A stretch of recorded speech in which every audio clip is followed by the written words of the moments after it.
बिस्मिल्लाहिर्रहमानिर्रहीम। ख़ातिन हज़रात, अख्तर अब्बास का सलाम पहुँचे। चेहरा शनासी के बारे में जब मैंने बात का आगाज़ किया तो सच्ची बात है, मेरा ख्याल था कि एक हल्का फुल्का क्लिप करता हूँ ताकि मज़ा आएगा और कुछ ऐसी चीज़ें जो ज़िंदगी में मैंने बीते सालों में देखी हैं आपको बताऊँ।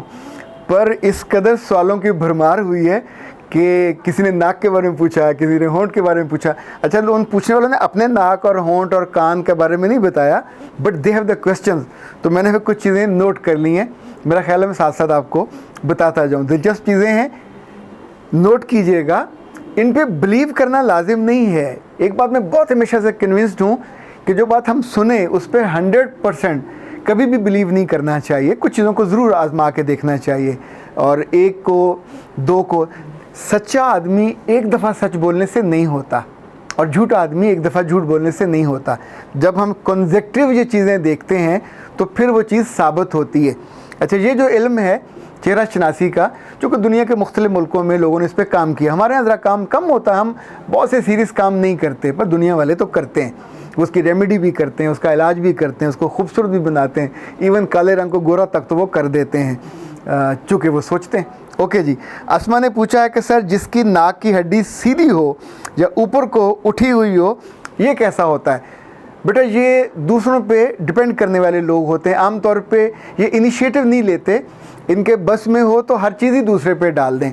यानी जिनकी नाक का ये उभार यहाँ से थोड़ा ऊंचा होता है, समटाइम बाद लोग तो तंग आके इसको ऑपरेट भी करा के छोटा कर लेते हैं, क्योंकि जो सीधा होता है ये इंडिपेंडेंट लोग होते हैं। ये आमतौर पे अपनी राय रखते हैं, ये आमतौर पे अपने फ़ैसले करने में कंफर्टेबल होते हैं, काबिल भरोसा भी होते हैं। जिनकी नाक लंबी हो वो कैसे होते हैं?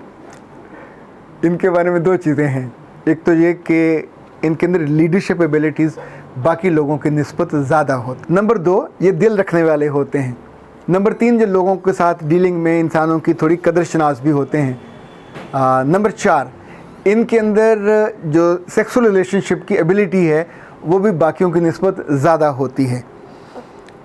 और छोटी नाक वाले, उनके बारे में ये कहा जाता है कि वो फॉलोअर्स अच्छे होते हैं। यानी किसी को भी लीडर मान लें तो उसके पीछे चलेंगे, घर में किसी को बड़ा मान लें तो उसकी बात को मानेंगे, आमतौर पे ज़िद नहीं करते। गज़ल ने पूछा कि सर, माथा बड़ा हो तो उसका क्या फ़ायदा होता है? बेटा जी, कहा जाता है कि जिसका माथा बड़ा हो और ख़ास तौर पर मुस्ततिल नुमा, तो उसके पास अल्लाह रिस्क ज़्यादा देता है, अक़ल भी ज़्यादा देता है, हुनर भी थोड़ा ज़्यादा होता है। और ये लोग जिनका माथा छोटा होता है वो बाल की खाल ज़्यादा उतारते हैं। बड़े वाले आम तौर पे बाल की खाल नहीं उतारते। ज़हानत इनके पास निस्बतन ज़्यादा होती है। और जिसका माथा छोटा हो ये स्ट्रेट फॉरवर्ड भी होते हैं, सीधी सीधी बात करते हैं, और लेकिन क्रिएटिविटी इनमें कम होती है। बड़े माथे वालों में क्रिएटिविटी और पॉजिटिविटी दोनों ज़्यादा होती हैं। इस्माइल साहब ने पूछा कि जिसका नाक मोटा हो वो कैसा होता है? बेटा जी, वो मोटे से मतलब यहाँ से, यानी ये वाला जो हिस्सा है थोड़ा सा मोटा हो, ये मनसूबा साज अच्छे होते हैं, इनको प्लानिंग करनी आती है, और बाई डिफ़ॉल्ट उनके अंदर एक अच्छा प्लानर होने की चीज़ों, मैं साजिशी नहीं कह रहा, प्लानिंग कह रहा हूँ, तो अच्छी प्लानिंग इनको करनी आती है। ये पैसे के दिलदादा भी ज़्यादा होते हैं, और जो बारीक नाक वाले होते हैं इनके पास पैसा आम तौर पे कम होता है, और जो नाक बिल्कुल खुला होता है, सुराख। अच्छा, आपने कभी नोट किया जो हमारे हीरो हीरोइंस होते हैं, हम उनके नाक पे ज़रूर हमारी ध्यान जाता है, और नाक का जो स्ट्रक्चर है ये खूबसूरती चेहरे की को डिफ़ाइन भी करता है। तो जो सुराख खुला हो उसका दिल भी बड़ा होता है, ज़र्फ़ भी आम तौर पे ये कहा जाता है बड़ा होता है, और जो ख्वाहिशें हैं उसके अंदर वो भी ज़्यादा होती हैं। और जिसकी नाक का कट अपनी तरफ हो वो ख़ुद पसंद होता है, अपने आप को नरगिसी कोफ्ता ही होता है, यानी अपने आप को ज़्यादा पसंद करेगा, अपनी तस्वीर, अपनी तहरीर, अपनी बातें, उसके अंदर मैं में भी थोड़ी ज़्यादा होती है। और जिनके नाक का कट बाहर की तरफ हो, ये लोग दूसरों की आसानी का ज़्यादा ख्याल करते हैं, दूसरों की खुशी का ज़्यादा ख्याल करते हैं। और अगर आप नाक पे ऐसे करके हाथ रख के देखें, लाइक ये नाक का कट थोड़ा बाहर को है, तो इसका मतलब ये होगा कि ये दूसरों के लिए थोड़े ज़्यादा इंक्लाइंड होते हैं, उनके लिए सोचने का, उनके लिए मोहब्बत से उनका फ़ायदा ढूंढने का इनको ज़्यादा, हाँ, क्रिएटिविटी भी इनके अंदर ज़्यादा होती है। उसामा ने पूछा कि सर छोटे सुराख जो नाक के हैं इनका क्या मतलब होता है? बेटा जी वो बखील होते हैं और जिनसी ख्वाहिश भी इनके अंदर कम होती है। मैं तो सजेस्ट करूँगा कि रिश्ता देखते हुए भी बंदे के नाक को ज़रूर देख लेना चाहिए, और बाद में जो तंग होते हैं तो बेहतर है बंदे को पहले ही उसके स्ट्रक्चर के हिसाब से देख लिया जाए तो निस्बतन आसानी होती है। अच्छा, जो दांतों की पोजीशन है ये भी बड़ी मज़ेदार साइंस है, इसके बारे में बहुत से लोगों की राय। अच्छा, एक चीज़ मुझे अभी इत्तेफाक से याद आई, बॉडी लैंग्वेज पे भी बहुत शानदार इल्म है, इस पे बहुत उम्दा किताबें, अल्हम्दुलिल्लाह मुझे भी बहुत सारी किताबें पढ़ने का मौका मिला, मंगवाने का मौका भी मिला। यानी बैठने के पोस्चर तक से पता चलता है कि ये लड़की या लड़का जिस पोस्चर में बैठा है, अगर टांग के ऊपर है तो उसका मतलब क्या है, अगर टांग वहाँ से आगे गई हुई है तो उसका मतलब क्या है, अगर टांगें थोड़ी खुली हैं, जिनसी तौर पे वो लड़का या लड़की क्या मैसेज दे रहा है।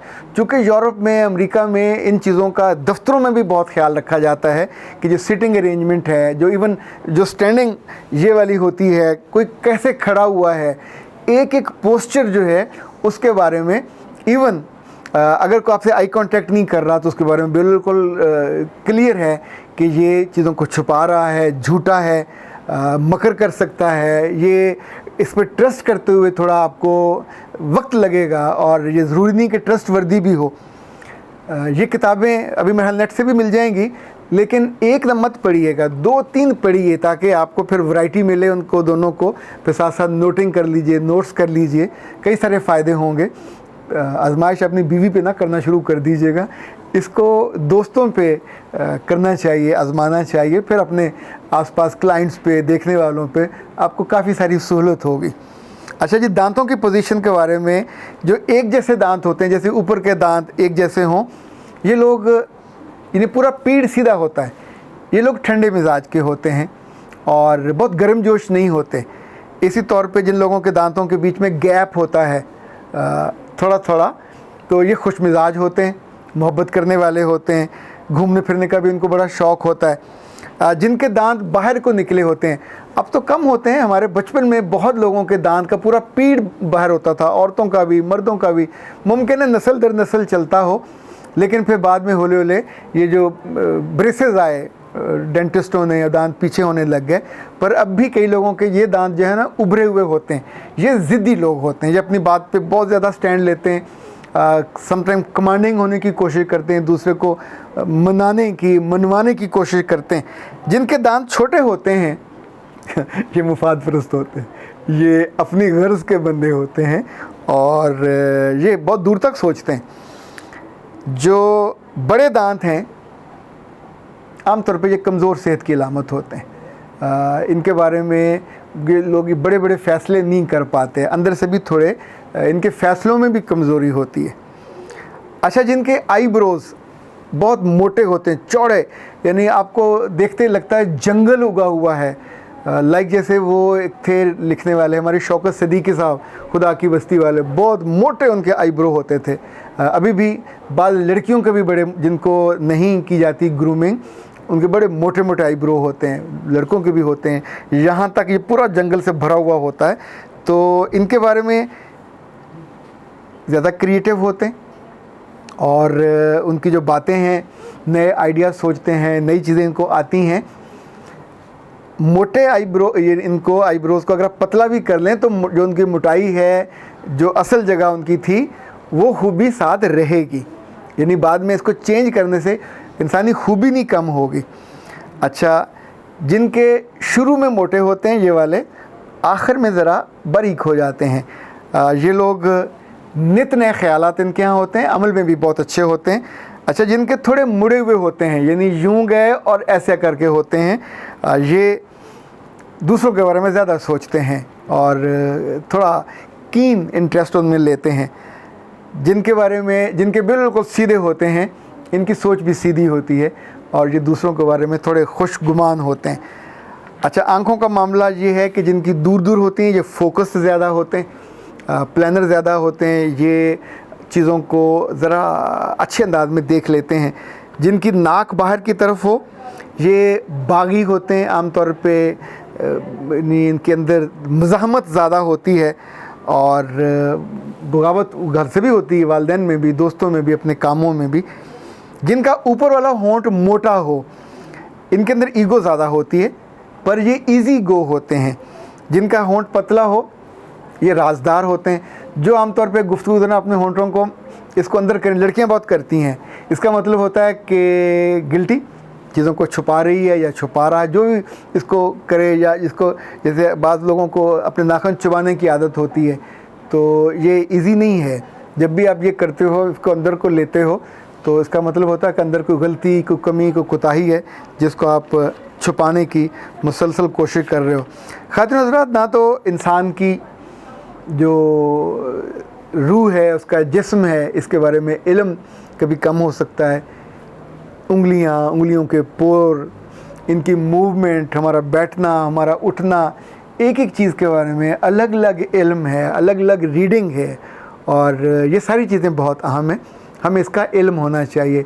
इंसानों को जांचने का, उनको देखने का आपको बहुत सहूलत हो जाती है। कुछ लोग सीधे हमारे दिल में उतर जाते हैं।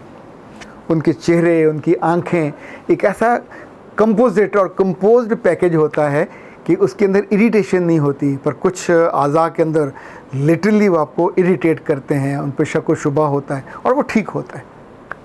अख्तर अब्बास को इजाज़त दीजिए। अस्सलाम वालेकुम।